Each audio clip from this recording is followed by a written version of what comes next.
Hello बच्चों, आज मैं आपको क्लास 10th का चैप्टर नंबर 4 क्वाड्रेटिक इक्वेशन कराऊंगी सपोर्ट मटेरियल से। ये चैप्टर हम स्टार्ट कर चुके हैं, कुछ क्वेश्चंस हमने कंप्लीट कर लिए थे, कुछ क्वेश्चंस अभी हमारे रह रहे हैं इस चैप्टर के। तो लास्ट हमने जो इस चैप्टर का क्वेश्चन किया था वो क्वेश्चन नंबर 27 किया था। आज हम क्वेश्चन नंबर 28 देखते हैं। देखिए क्वेश्चन 28 आपके पास यहाँ पर है। In the centre of a rectangular lawn of dimensions 50 metre into 40 metre a rectangular pond has to be constructed so that the area of the grass surrounding the pond would be 1184 metre square. Find the length and breadth of the pond. देखो आपके पास ना एक rectangular lawn है, उसके बीच में centre में आपने क्या किया, पॉन्ड कंस्ट्रक्ट किया है. ठीक है, आपको उसकी डायमेंशंस नहीं दे रखे हैं, हाँ, लेकिन जो उसके आसपास का ग्रास है ना उसका आपको पूरे का एरिया दे रखा है. So that the area of the grass surrounding the pond, उस पॉन्ड के आसपास जो भी ग्रास है उसका एरिया आपको दे रखा है 1184 मीटर स्क्वायर. अब जो वो पॉन्ड है ना उसकी लेंथ और ब्रेथ ही आपको यहाँ पर फाइंड करनी है. तो अगर हम इसके यहाँ पर फिगर बनाएं पहले, तो क्वेश्चन नंबर 28 है ये हमारे पास. ठीक है, तो सबसे पहले मान लो मैंने यहाँ पर एक ये लॉन बना लिया, रेक्टेंगुलर लॉन. ठीक है, इसके डायमेंशंस मुझे क्वेश्चन में ऑलरेडी गिवन है, 50 इंटू में 40 है. तो मैं ये कह सकती हूँ कि इसकी लेंथ और ब्रेथ मुझे यहाँ गिवन है, तो मैं यहाँ लिख लेती हूँ लेंथ, मतलब कि L1 मैंने इसको मान लिया क्योंकि मुझे पॉन्ड की लेंथ और ब्रेथ भी निकालनी है, तो उसको L2 मान लेंगे. ठीक है, तो लेंथ ऑफ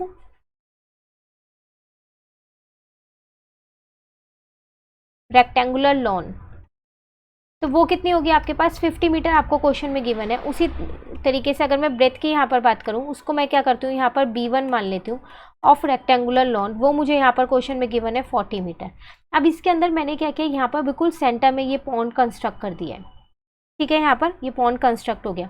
तो देखो जब इसके सेंटर में कंस्ट्रक्ट किया तो मैं ये कह सकती हूँ कि इनके बीच का जो डिस्टेंस है चारों तरफ से वो बिल्कुल सेम होगा, क्योंकि आपने ये सेंटर में कंस्ट्रक्ट किया है. तो उसको मैंने क्या किया, x मान लिया है सबको.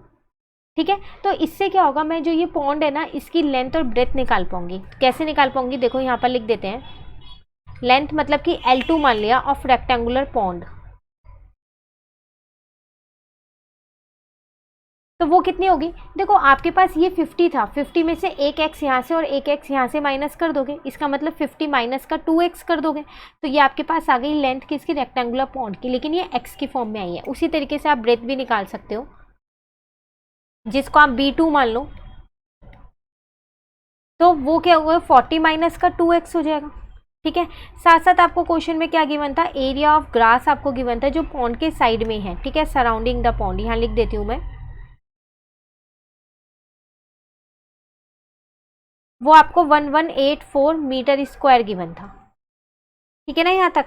अब देखो एरिया ऑफ रेक्टेंगुलर लॉन में से अगर आप ये पूरा एरिया ऑफ पॉन्ड माइनस कर दोगे तो आपका एरिया ऑफ ग्रास ही आएगा जो आसपास है ना, यही वाला पोर्शन तो आएगा. अगर इस बड़े वाले लॉन में से ये पॉन्ड को माइनस करोगे तो वही चीज़ हम यहाँ लिख लेते हैं.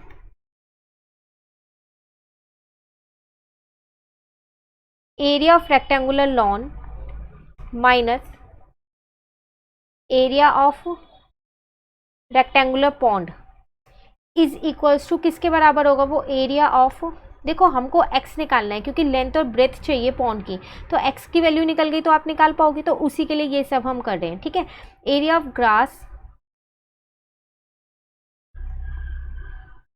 Surrounding the pond.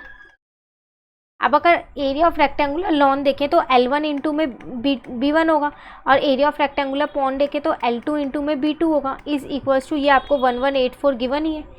ठीक है ना, ये मैंने ऐसे ही लिख दिया. तो ये आपके पास हो जाएगा 50 इंटू में 40, और यहाँ पर अगर हम देखें तो 50 माइनस का 2x था और ये आपके पास 40 माइनस का 2x था, इज इक्वल्स टू में 1184 हो जाएगा. ठीक है, तो ये आपके पास यहाँ पर आ जाएगा 2000. इसको हमने क्या किया, माइनस 1184 कर दिया और इस पूरे को मैं दूसरी साइड पे ले गई हूँ. क्लियर है.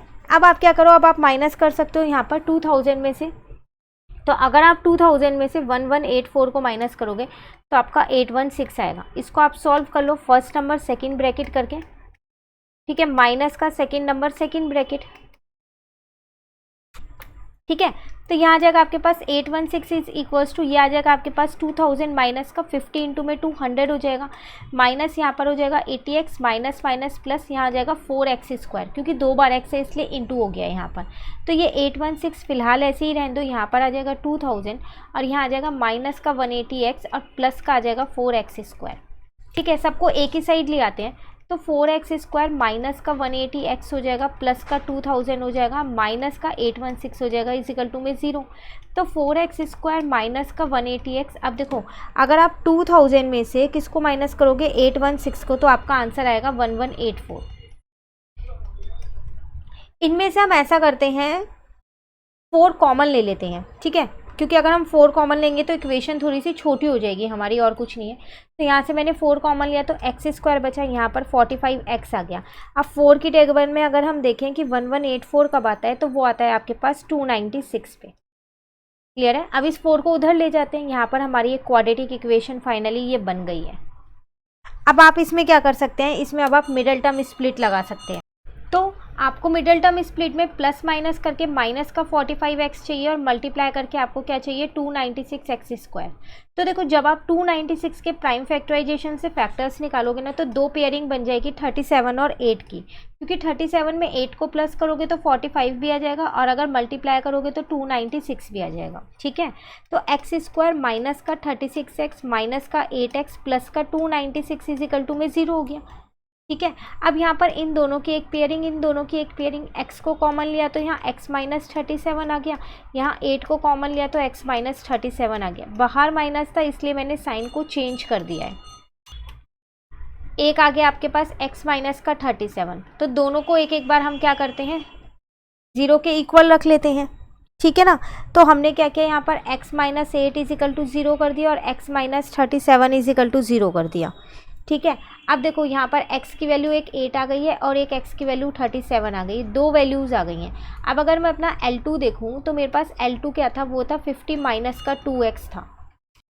तो देखो अगर मैं यहाँ x की वैल्यू रखती हूँ 37, तो 2 को 37 से इंटू करूँगी और उसके बाद उसको 50 में से माइनस करूँगी तो मेरा नेगेटिव आंसर आएगा। सिमिलरली अगर मैं अपने B2 की बात करूँ तो वो था मेरा 40 माइनस का 2x, सेम वही अगर 37 रखती हूँ तो नेगेटिव में आएगा, जो कि नेगेटिव नहीं हो सकती लेंथ और ब्रेथ, तो इसलिए ये मेरा नॉट पॉसिबल है।